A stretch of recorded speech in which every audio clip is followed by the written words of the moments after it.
Hello everyone, this is Taryn with Wonderfully Made Handcrafting, and today I'm working on my first page for By the Wall for God's Pleasing in His Sight devotional. So in day 1 and 2, Judy is talking about how there's nothing that we do ourselves, there's no good works or anything that saves us. It is God who saves us himself. And so although we try to be pleasing to him by our actions and our attitudes, there is nothing that we can do to save ourselves. There's actually a quote from Jonathan Edwards in which he said, "You contribute nothing to your salvation except the sin that made it necessary."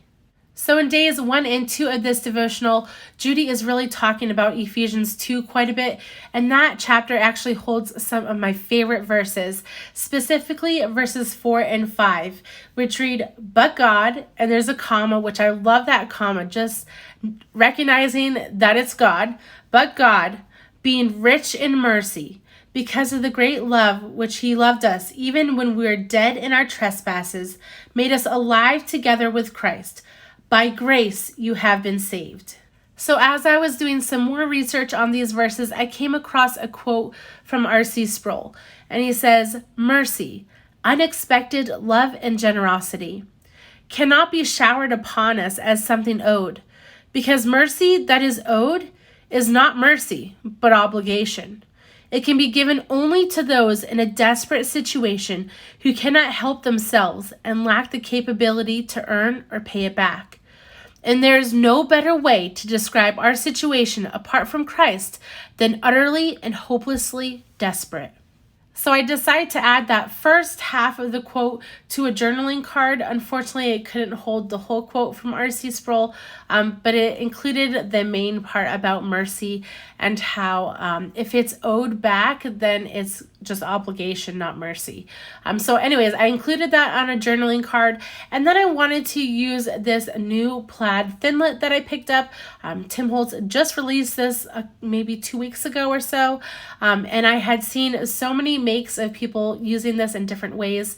It does have a border, so I decided to snip that off, and then I will just kind of drag the cluster down by adding that to the bottom right hand corner. Right now it has that straight across border with the lines and everything, but I'll snip that so it's kind of more of a jagged and kind of natural flow on there. I did use that little travel log from the paper pack. I loved that sheet of paper. I probably could have, gotten a whole nother paper pack to use because those travel logs will definitely be used in a lot of my pages.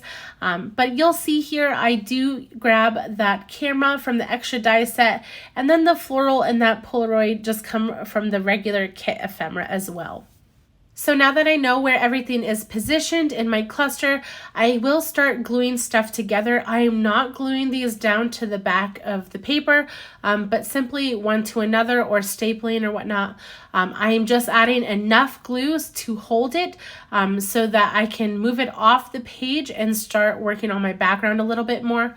I will also be adding a little bit of foam tape to the back of these florals and also that camera, so it adds a little bit more interest and depth to this cluster.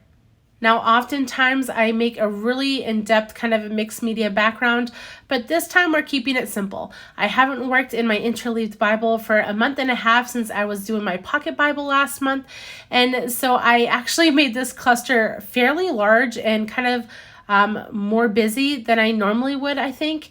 And so I want to keep the background simple. So all I've done is sprayed some water down to add those water droplet looks. And now I'm coming in with the white Picket Fence Distress Spray.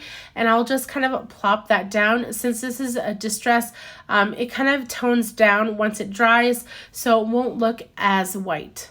Now I'm having a little bit of trouble with this kit.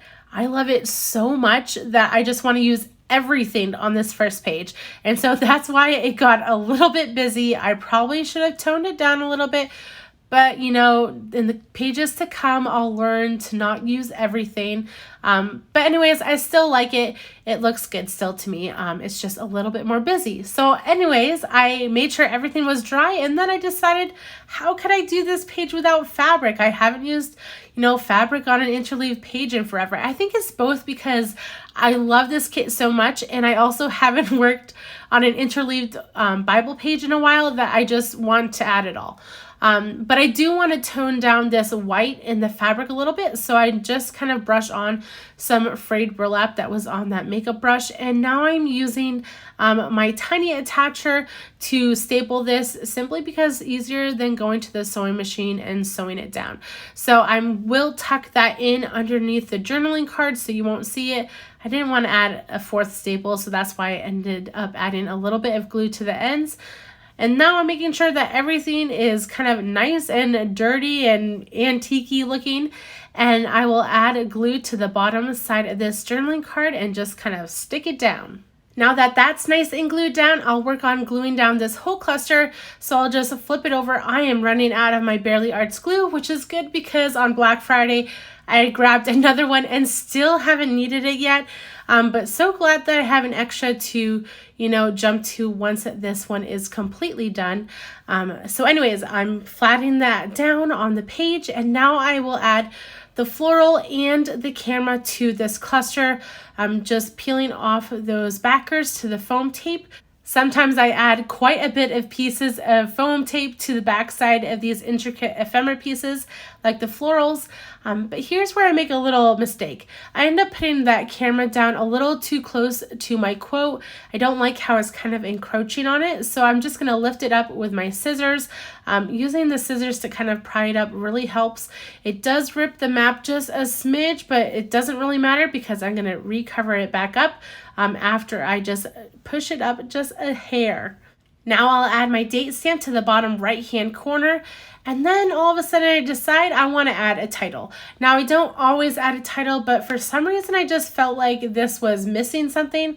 Now looking back at it, it's probably because it's just a little bit more busy than I normally have it.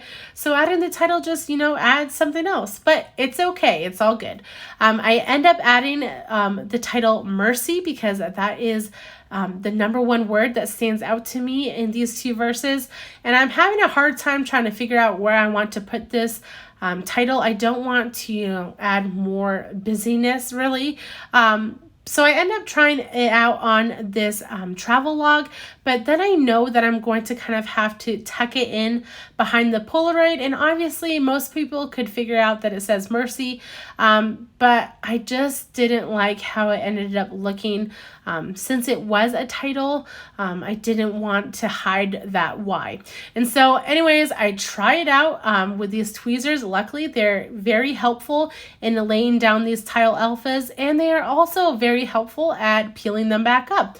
So a lot of times if you try to peel them back up with your fingers, you kind of ruin those tile alphas, but these tweezers are amazing. So that concludes my page, guys. If you've enjoyed this video, please like and subscribe to my channel. You can also follow me over on Instagram at Wonderfully Made Handcrafting. I'll try to link everything I use down below, and if you didn't see my unboxing of this kit, I'll link that next. Have a great day, guys. Bye.